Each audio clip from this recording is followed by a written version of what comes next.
Hey there, fellow art lovers and fans of all things painted. Welcome back to my regular viewers, and if you're new here, welcome.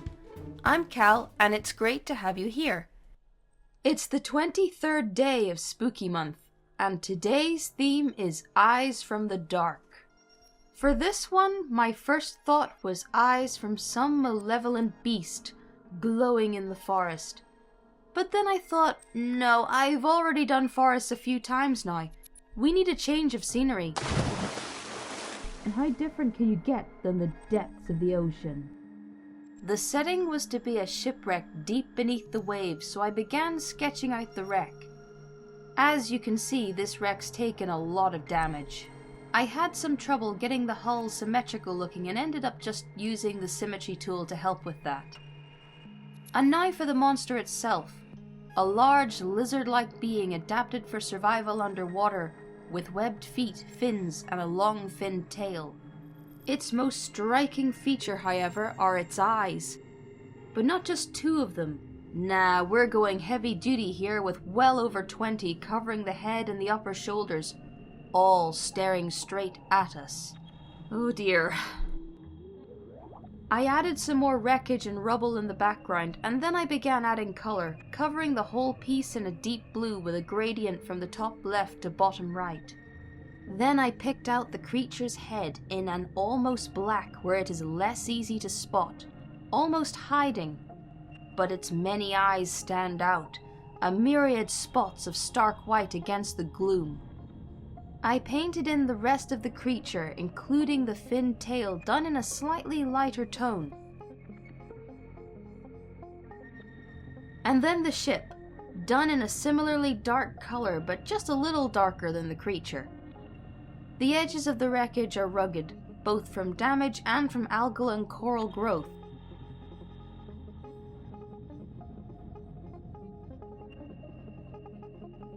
After adding in some overhanging seaweed from the top, it was time to start shading, starting with the monster.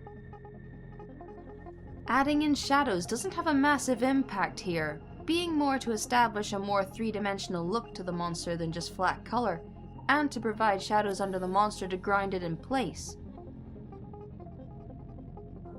More impactful, however, are the highlights, serving to pick out the scales on this monster's hide and define where it begins and ends. It also lets us see some of the smaller details.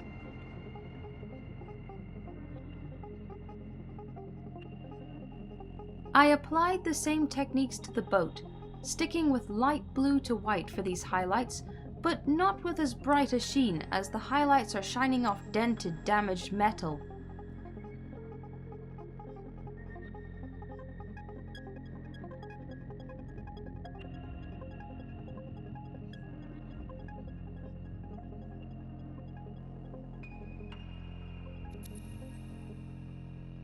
Lastly, I added a glowing light coming down from top left. Perhaps sunlight heavily filtered through deep waters to barely reach this leviathan and its home. Some final shading tweaks and... we're done. It was interesting working in much darker shades than I generally do, and I think it worked out quite well. Let me know what you think. If you enjoyed what you just watched, please be sure to leave the video a like and subscribe and ring the bell to see more content. If you want to support my art, you can find a link to my Ko-fi in the description. And if you want to get straight into some more art, you can go and watch this video for my latest content. Or this one for something random.